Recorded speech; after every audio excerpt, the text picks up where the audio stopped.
us. I've got my good friend Kurt Mortensen on with us. He is a world-renowned author. His books have been published all over the world. And I've asked him to spend some quality time and go through Stephen and Betty Gibson's book, which is Creating Family Prosperity Where There Are No Jobs. So there are different places around the world where starting a small business and fending for yourself is really huge. Steve and Betty are the founders of the Academy for Creative Enterprise, and they have groups all over the world. And it's a different method of learning. We do ours digitally. We do things on your phone and your computer, and we do them live as well as recorded classes. They do a lot of these classes face-to-face, toe-to-toe. And we think that the different methods of learning are wonderful. You need multiple methods of learning. So I've asked Kurt to come in here, and he's going to be talking about chapter 11. So Kurt, if you're in the house, we're going to turn the time over to you and let you take it from here. Thanks for being with us, Kurt. Good to have you back. This is number 11 with Creating Family Prosperity Where There Are No Jobs. You think there are jobs, but there are things that you can do. This is a module. You might not be ready for it. If you aren't, that's exciting, but it's good to start on this module. Think about the future, how you grow your business. It's critical for your success, that mindset, that growth mindset, be able to realize that you can do this. Those doubts, those fears, we overcome them. We'll work on that. We'll talk about that, but let's take a deep dive in number 11 here. Here's the key thing we're going to be talking about. How do I manage my business for maximum growth? That's the key. How do you get maximum growth? Grow it. That's the key. Not just to have you, your family, but to grow, to expand, to increase your profit, to take care of more people. You can do this. So if you're not ready for it, you start thinking about the big picture, putting things into place. If you are ready for it, good for you. You follow the program. You're ready to grow your business. So hopefully you printed it out. This is number 11, page 75, module 11. Have it on your computer, on your phone, print it out, whatever you want to do. Take notes. Let's do this. Do the homework. Worst thing you do is say, that was nice. No, do the homework. Work through it. Let's talk about it. So go to the top of page 75 and consider these questions as you prepare for this lesson. What does managing employees entail? What does that really mean? Who's going to train me to be a good manager? Is it wrong to hire my friends and family members as employees? You already know the answer to that one. It's okay to be friends with my employees rather than manage them? Can small business benefit from systems? This is big picture thinking. This is growth. This is putting things into place so you can really expand your business. So continue on page 75. These are main ideas we're going to learn. Once your business is large enough and busy enough, you will want to hire and manage employees to keep expanding your business. Systems define how your business runs and makes your business efficient. Business owners who have employees should work on the business, not just in the business. Employees do tactical work. Business owners do strategic work. So this is all important for you to understand so your business can run without you being there 24 hours a day making all the decisions you're expanding. That's a big mistake a lot of entrepreneurs make, is they want to do it, they want to handle it, they want to work through it. And you're smart enough to do that, you just don't have the time or energy to do that, especially as your business grows. Too many entrepreneurs want to do everything in their business, and that's great in the beginning, and you're smart enough to do it. But eventually you have to start delegating, get other employees, building your business, building systems, and that's the whole focus of this module. Continue on 75. The new words you need to know. Managing, overseeing the work of employees, supervising others in administrative capacity. A mentor, a wise and trusted teacher, someone with a lot of business experience who is willing to teach you how to succeed with your business. System, an orderly step-by-step outline of what must be done in order to reach a defined goal. Strategic work, large-scale business activities aimed at guiding the long-term growth and operations of the business. Strategic work includes setting goals, evaluating new product lines or services, and expanding the business.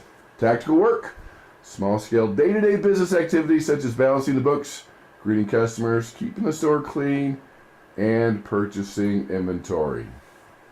This in reality, as you go through the Success and Money courses, you're fertilizing your money trees, you're making them grow faster, you're developing systems that anybody can come in and learn how to do it. I know you want full control, but you have to let go of a few things.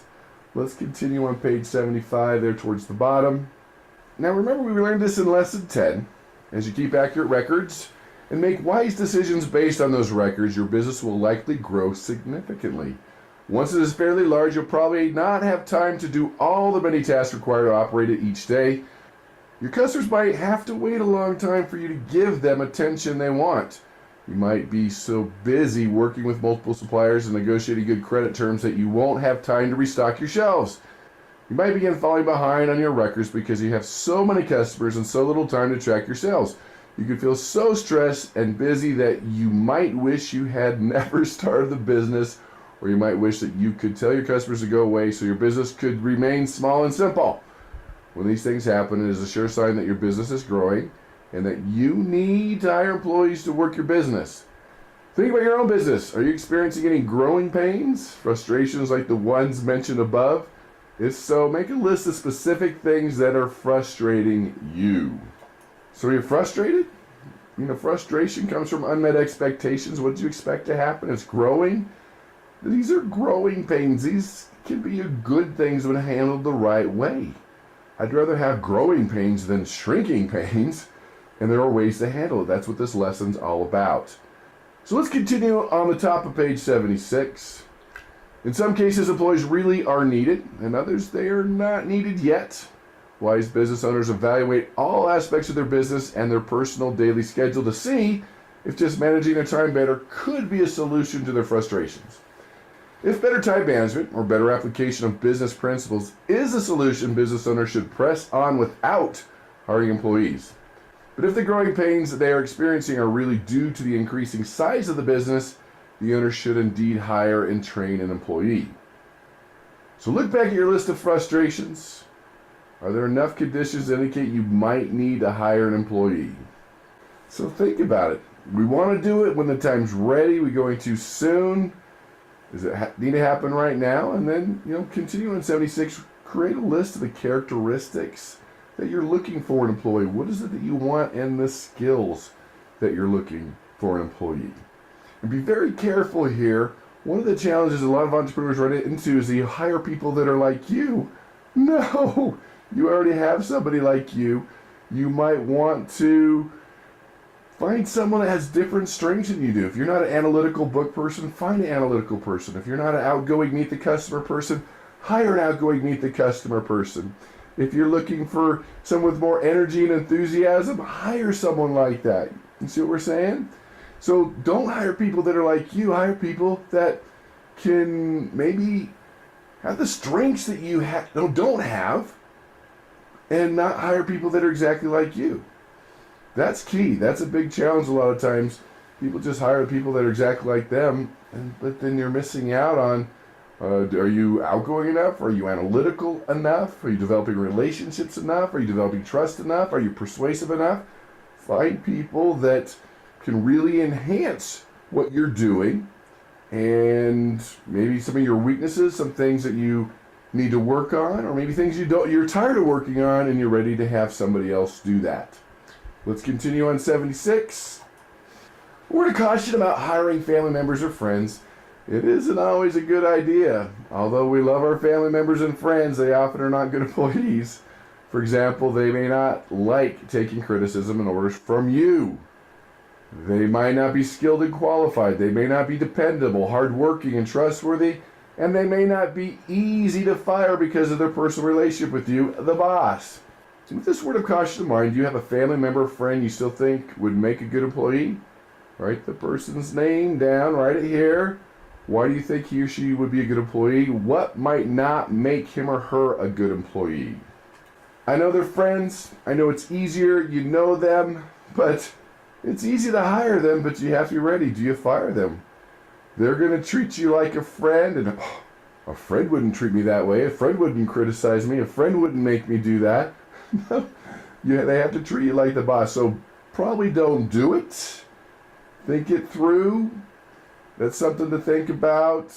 Or could you fire them if they don't meet expectations?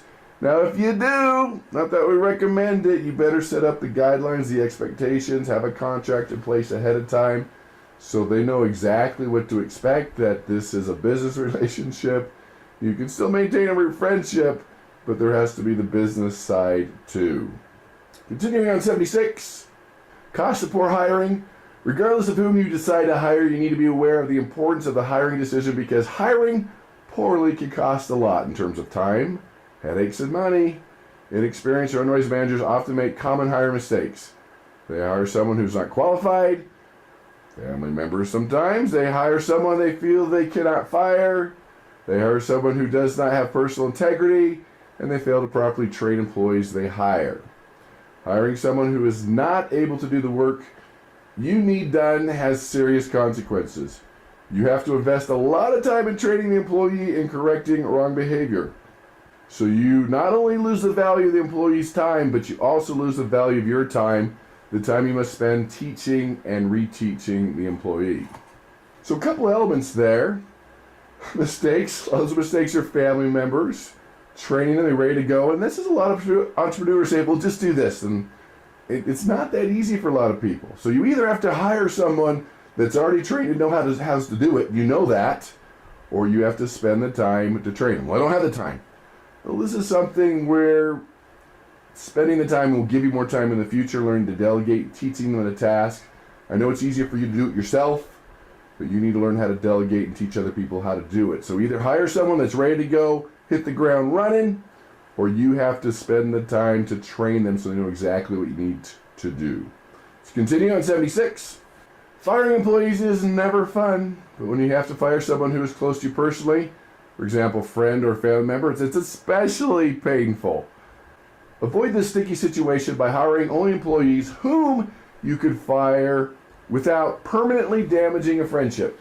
Otherwise, you run the risk of either ruining a relationship, firing that person, or ruining your business by not firing them when their actions hurt the business.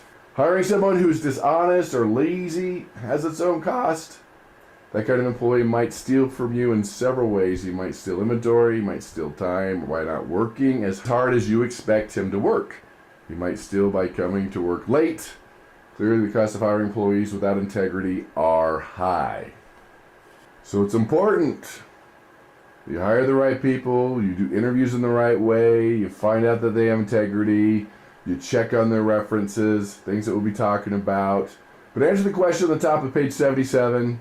In your own words, explain why hiring the right person is so important, and why is hiring the wrong person a very costly mistake. Then as you answer that, continue on. Training and managing employees. When you hire someone, you will need to train and manage them. As a business owner, you'll likely have little experience managing and training others. This lesson is designed to help you learn what you need to know and do to begin the process of hiring and managing new employees. So it's okay. Get the business going. You're not born with a lot of these skills. That's why you're here. You're learning, figuring it out, making it happen. That's why this is a shortcut. It's very important. Maybe you can figure it out on your own, but you don't have the time to do that. You need to grow your business now. You need to take care of some of these things. Continuing on page 77, there's an interesting example.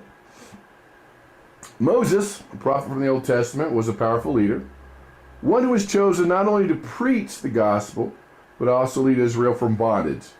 He once received counsel from his father-in-law Joshua about how to be a good manager. So let's check this out in Exodus 18. So this is lessons learned from history. Moses was just overwhelmed. So many things going on. Finally, his father-in-law had some good advice, and you can take this advice.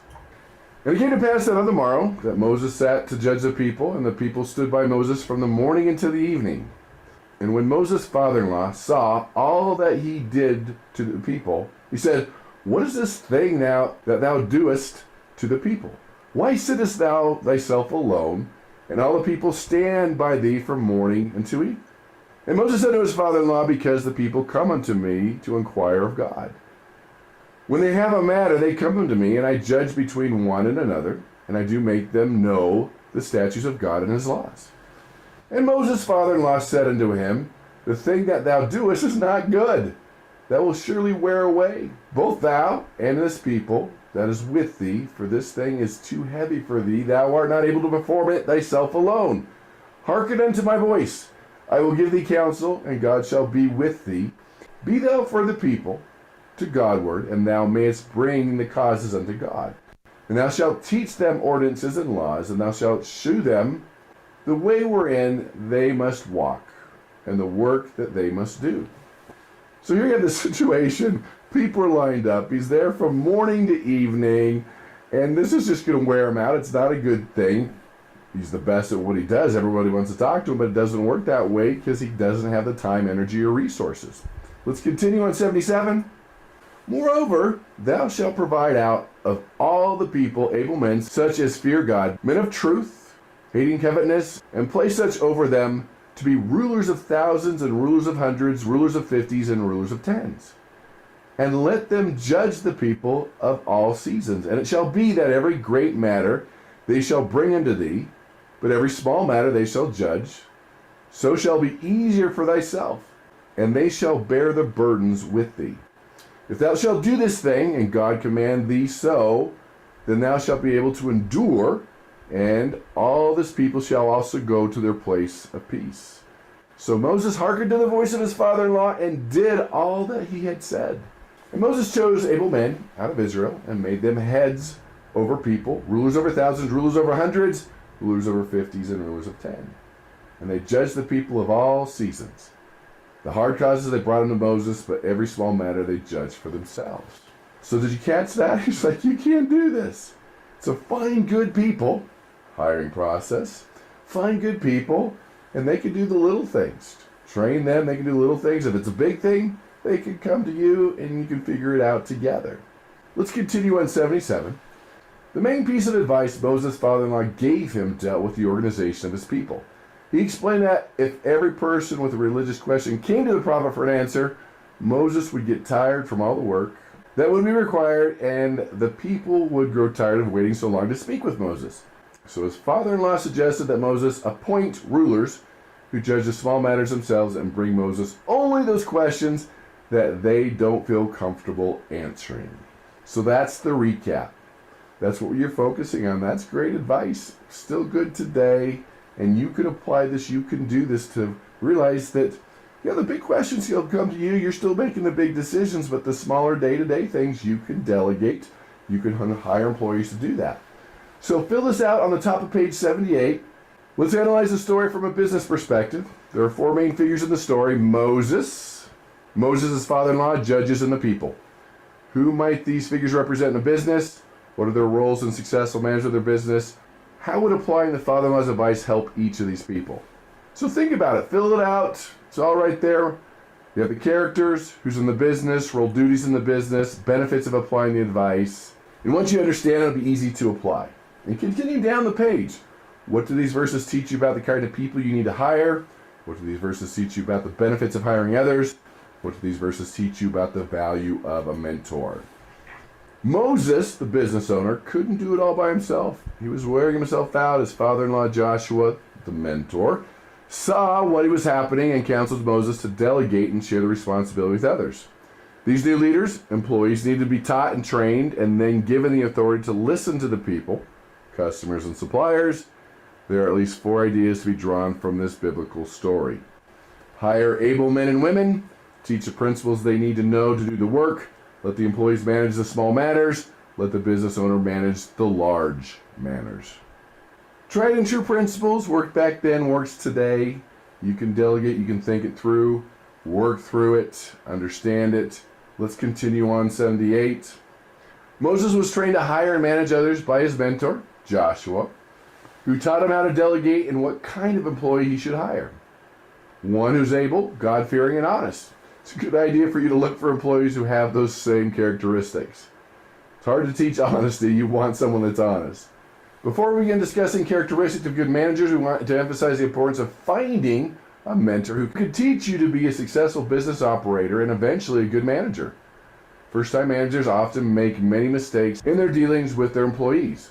You can minimize the number of mistakes you make and the cost of those mistakes if you will find an experienced manager or business owner and learn from that mentor's experience.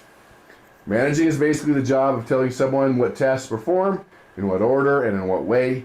It is formally defined as planning, controlling, and directing the activities of your employees to achieve or exceed your business objectives. And that's the key with a mentor. They can help you out. They've been there, they've done it. Because really, you can learn through the school of hard knocks. You can take a couple of years and figure it out. You're smart enough to do that, but you don't have the time, energy, and resources. The reality is every problem you're going to face in business, the problems you're facing right now in business and even in life, someone's already faced that business and solved it. They can mentor you, you can read the book, listen to the podcast, look it up. People are more willing to give you that advice, more willing than you think. And so answer the questions on the top of 79. According to this definition, what are the 3 activities you must do as a manager? Why should you, the owner, be the one to plan, control, and direct the employees? According to this definition, what do these activities lead to? Again, don't say that was nice. Dig in and think it through. Pause the audio. Do what you need to do. But that's where the magic happens. Let's continue on 79. If good management leads to met or exceeded objectives, it goes without saying that you must first have objectives or goals. Remember, that was lesson 8. A famous saying teaches that losers deal in generalities, winners deal in specifics. If you want to be a winner in your business, you need to have specific objectives or goals, and you'll need to discuss those objectives with your employees. You must then assign them to do specific tasks and help you move toward your goals or objectives. You must also, as part of delegating and managing, check on the employees to ensure they are correctly doing the task you've assigned. What are some of the specific goals that you have for your business? Remember, we've talked about SMART goals: specific, measurable, attainable, realistic, and time-bound. When will you teach your employee your business goals? How will you teach your business goals to your employee? Spend the time, think it through, as much time as you want. You can pause the video, answer the questions, think it through. That is the power of this course. So let's continue on 79. Let's talk about some of those mistakes business owners make with new employees. So business owners make many mistakes with their employees. Take the time. What do you think they are? List at least 3. Did you do it? Did you list them? Hopefully you came up with more than 3. But look at some of the answers at 79 and 80 and circle the ones that maybe you didn't think of that are very important to what you're doing. Compare the answers with these mistakes. How many of these mistakes did you list? They failed to hire the best person for the job. Instead, they hire whoever's available. They fail to train their employees. Sometimes the employer feels like training isn't necessary. Other times the employer waits too long to hire someone and then is too busy to train the new employee. Number 3, they fail to explain company objectives. They get angry with the employees when they are not doing what the employer wants them to do. They fail to praise employees for good things they do. They do not take corrective action immediately with employees who do something wrong. Good employers train their employees well and reinforce the training by consistently and firmly correcting wrong behavior. Final one, they hire too quickly and fire too slowly.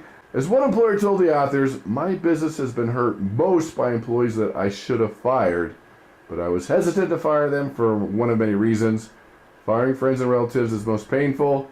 That is the one reason why you should be hesitant to hire friends and relatives." That's the word to the wise. Everyone's told you. We've told you. You're still probably going to try it. They're going to come to you a job. You can just say right now, I don't hire family and friends. I want to maintain the relationship. Your relationship's too important to me. I want you to make sure you're in my life forever. I'm not going to let a business become between us. Just start now, think now. That is what you do. Let's continue on page 80 and talk about systems. Now that you know whom to hire and what mistakes are often made with employees, you need to learn about how systems can help you manage your employees in order to grow your business. In order for your business to be as successful as possible, you need a system or a statement of how we do things around here. A system is an orderly step-by-step outline of what must be done in order to reach a defined goal. A system in a business is much like a recipe in cooking. Follow the instructions step by step will ensure you every time the system runs, it produces a product or service that is exactly what the business owner wants it to be. Systems can make your growing business successful because regardless of who does the steps listed in the system, whether it be you or an employee, the result will be the same. Carefully designed systems create finished products that are perfectly predictable. In such a system, the skill of the employee or manager does not determine the success of the business. The system runs the business. The employees just follow the system. What does Tom Peter always talk about? McDonald's doesn't burn the French fries. It can be very complicated. Making food, you've got hot oil burners, things happening, but very important that they understand a system. You can take a young teenager and they can follow the system. They can make perfect food every time, and you're doing the same thing with your business.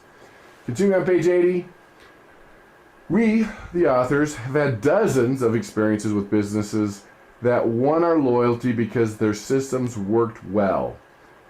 We stay frequently at our favorite hotel because every afternoon at 4:30 p.m. the staff serves warm and delicious fresh baked cookies at the main registration desk. Their system automatically produces these cookies day after day. Believe it or not, the customers depend on getting these cookies. Many times, their arrival at the hotel at exactly 4:30 p.m. We also see one particular hairdresser because she gives us great scalp massage when she washes our hair.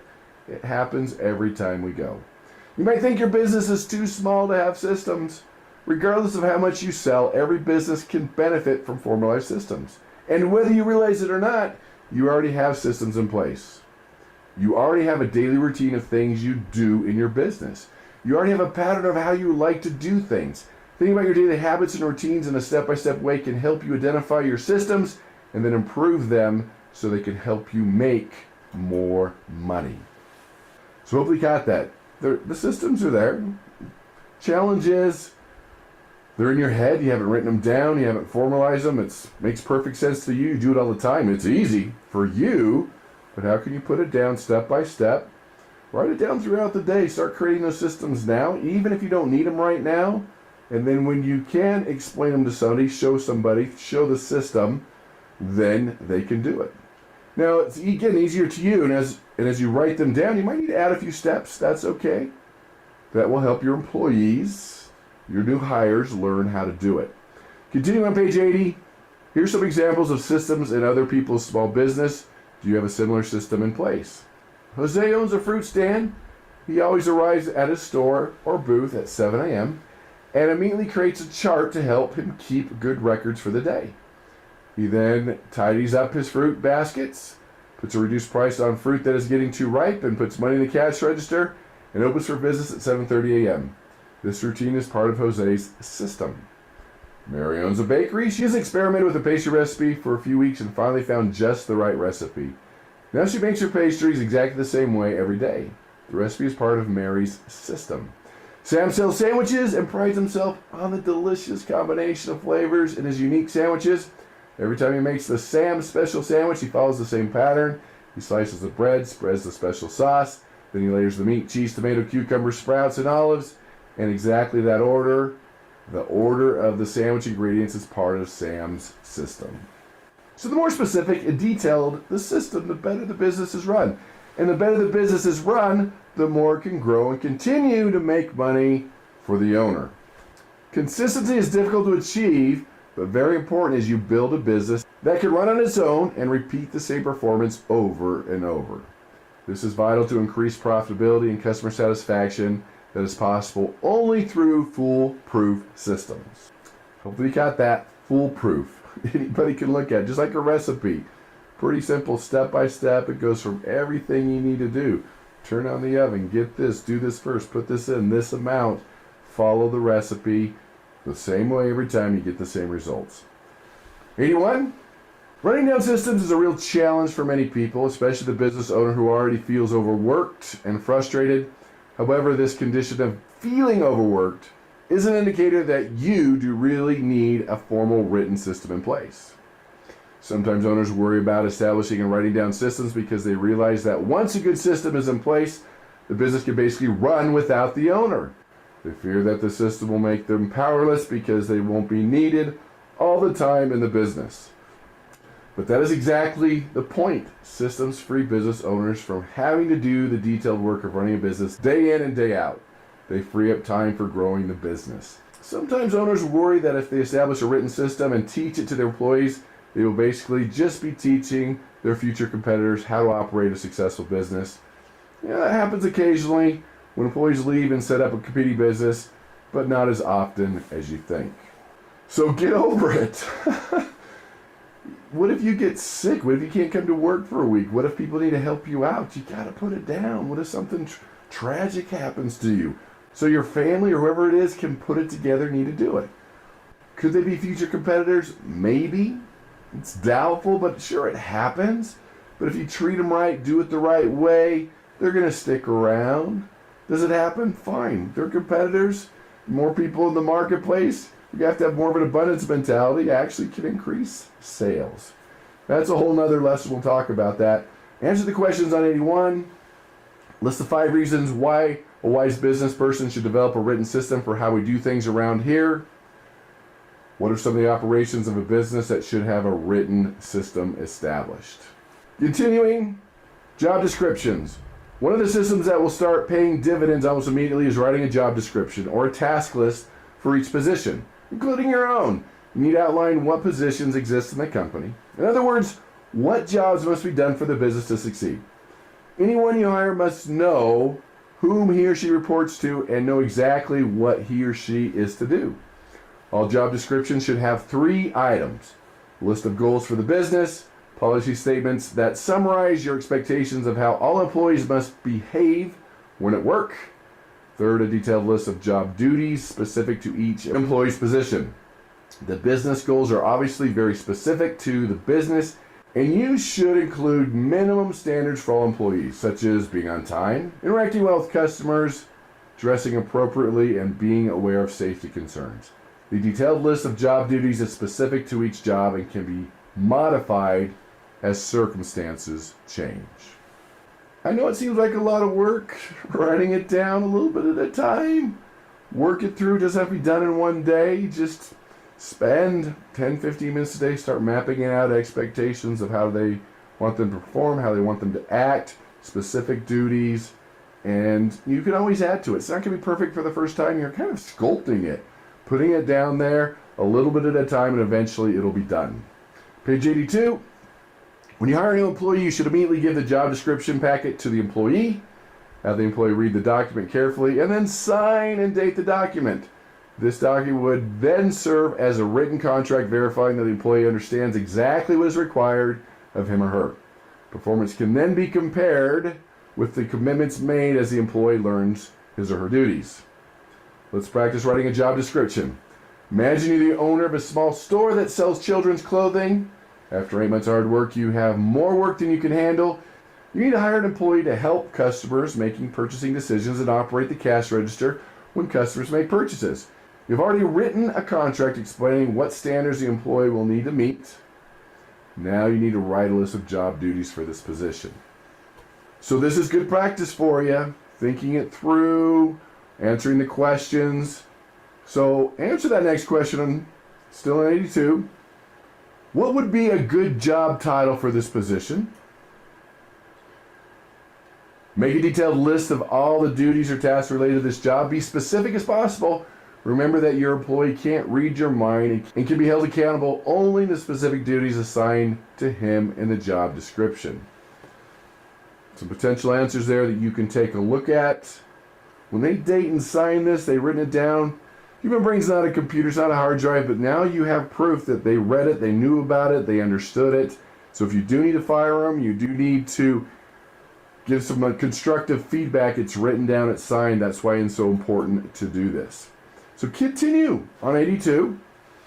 Now let's apply the principle to your business. If your business has grown enough that you think an employee is needed, identify one job that needs to be fulfilled immediately. What is the title for that job?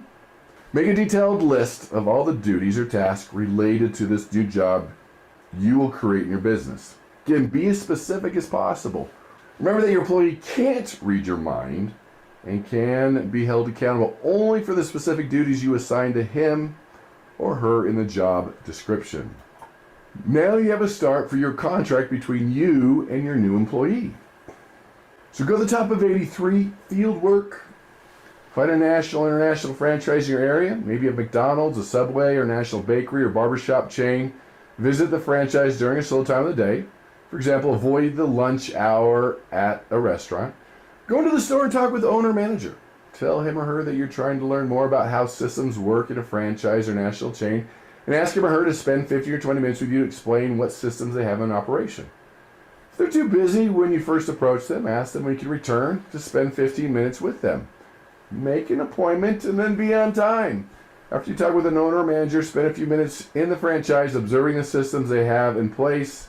Notice how the customers are greeted, what signs or posted instructions or procedures the employees must follow. Take careful notes so you remember all that you see, hear, and learn. Record your notes here.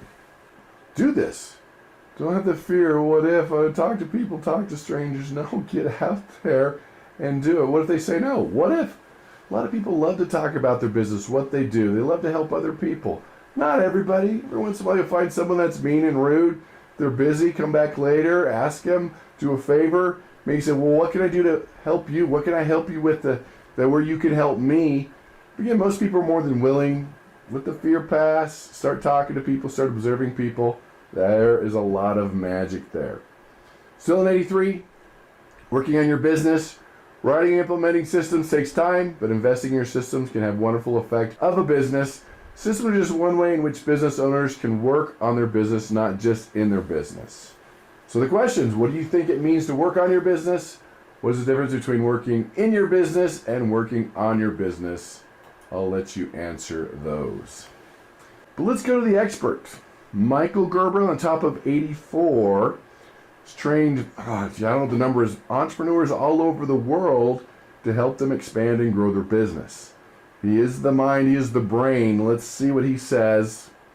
Think of your business as something apart from yourself, as a world of its own, as a product of your efforts, as a machine designed to fulfill every specific need, as a mechanism for giving you more life, as a system of interconnecting parts, as something created to satisfy your customers' needs, as a place that acts distinctly different from all other places, as a solution to somebody else's problem. There's a lot there. That's going deep. There's a lot of information there. I would, go from piece by piece, section by section, think about it, answer it, read that, reread it, take some notes there. There's a lot of great information there. Let's continue on 84. Go to work on your business, whether in it, and ask yourself the following questions. How can I get my business to work, but without me? How can I get my people to work, but without my constant interference? How can I systematize my business in such a way that it could be replicated? How can I own my business and still be free of it? Continue with Michael Gerber. Most importantly, to successfully develop and grow your business, you need a process, a method with which to run your business. In other words, systems, processes, and methods. The only way to create these systems is to work on your business, not just in your business. So take those words to heart. Work through it. I know you're busy day to day, but the more you can do these things, you can expand, you can grow, you can save time. That's the key. Let's continue on 84. When a business is small and the owner is the only person working in and on the business, that person has to do all the work. The owner does everything from setting goals to buying inventory to sweeping the floors at the end of the day. But as the business grows, the work of the business needs to be divided into two kinds of work. Strategic work done by the owner and tactical work done by employees. Strategic work includes setting long-term and short-term goals, designing systems and managing the work of the employees. The owner takes care of the big picture, what the business will be like in 6 months, a year, or even 5 years. Tactical work done by the employees includes working with customers, running the cash register, purchasing from suppliers, pricing, and bill paying. Strategic work is what owners, managers do. Tactical work is what employees do. Remember that if your business is small and you are the only employee, you will clearly have to do tactical work as well as strategic work. However, even when you are the only person working on the business, the more time you devote to working on your business, the sooner you will need to hire others to work in your business. Great words of advice there. You might be wearing a lot of different hats now, but as you do the strategic part, you can let other people wear those hats. So, the final writing assignment, based on what you've learned from this lesson, summarize the thoughts on why systems are important and why you must make time to work not only in your business, but also on it. And bottom line, in order to grow your business as much and as quickly as possible, you need to establish and follow detailed systems and train and manage your employees. Systems and good employees will give your business added power to push profits up quickly and grow into a wealth-producing vehicle to care for your family for generations to come. So there you have it. Do that, think it through, These are critical things. This is what we call leverage. With leverage, you could move mountains, you could move big rocks. That's what this does. That's what systems create. You can do more with little when you do it the right way. Because leverage increases your speed to success. Because without this leverage, you have to rely on your own knowledge, your own experience, and you're smart enough to do that, but you can rely on others and help others. And a couple ways to do that. Start increasing your networks. We've talked about this. Relationships increase your networks. The more people you know, the more successful you're going to be. It's no secret that successful people know more people. Get to know more people that have things that you need, that can teach you things. Get to know more people. And relationships increase your networks. So as you start meeting people, collect their names, their numbers, their emails, start texting them, and don't just stop there. Try to contact them at least twice a year for a birthday or for something that happened in their business or something that you read or something that you can help them with. That's all about your network. That's a critical thing. But let's get into talking about mentors. People that can help you out. What is a mentor? As it talks about in the text, a wise and trusted counselor. And the key thing with a mentor, and they're out there, and they're willing to help. You have to open your mind and look for somebody. But a mentor is detached. They give us perspective. They simplify the process. They warn us of danger. They give us patience. Why? They've been there. They can look around the corner. They can warn you of the dangers. They've hiked that trail before. So they've been to the top of the mountain. They know what to watch out for, where the wild animals are, which trails don't work, the do's and don'ts. Sure, you could probably figure it out, but why not talk to someone that's been there, done it? That's what a mentor does. So how do you find a mentor? Well, the first thing is identify your needs. What career advice, skill development, networking, general life guidance do you need? Start identifying the areas you really need help with, and that's going to help you identify a mentor. The next one, leverage your network.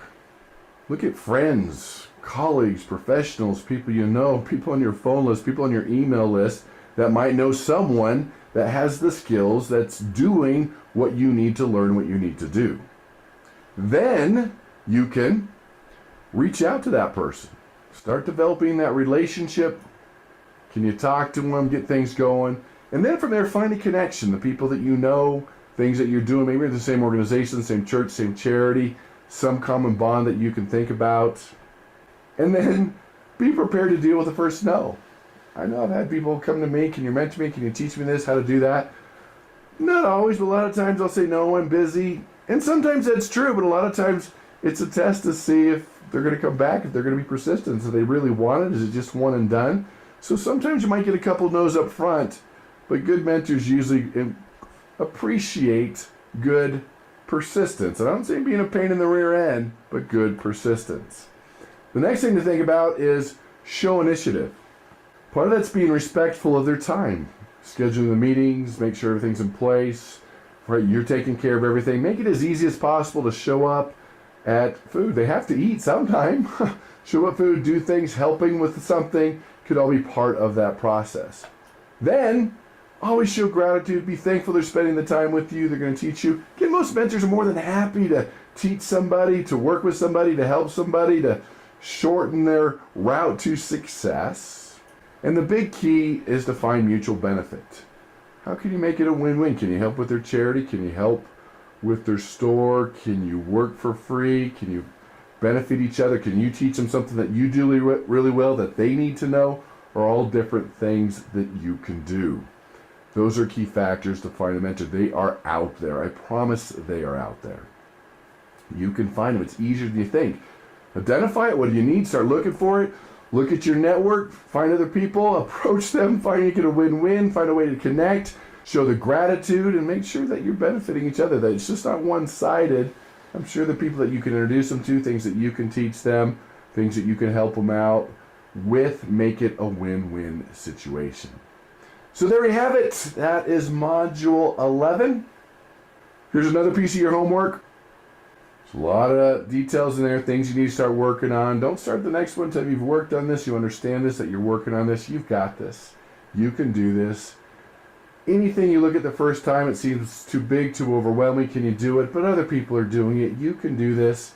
If it's too big, too complicated, too confusing, too overwhelming, do a little bit at a time, a page a day, whatever you need to do to make it happen. You've got this. You can do this. You can make it happen. So change your life, your family life, your posterity's life. That is the key, what you can do. So do it, make it happen. Find the mentors, create the systems, learn how to grow your business. It'll change your life again. You can change other people's life, and then together we can make the world a better place and change everybody's life. Do it, make it happen, and we'll see you in the next module.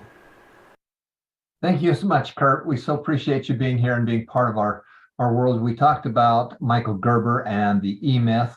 Michael actually trained me when I was in my late 20s, and we took our business from about $7 million a year to $35 million a year because we were able to systematize, simplify our business, and then be able to add some gas to it and really make it grow. So I love this stuff that Kurt's been teaching. This is a wonderful book by Steve and Betty Gibson. They have been very, very successful as business and entrepreneurs.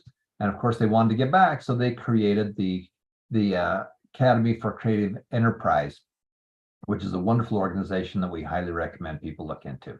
Stay tuned. We're going to be right back with our next section.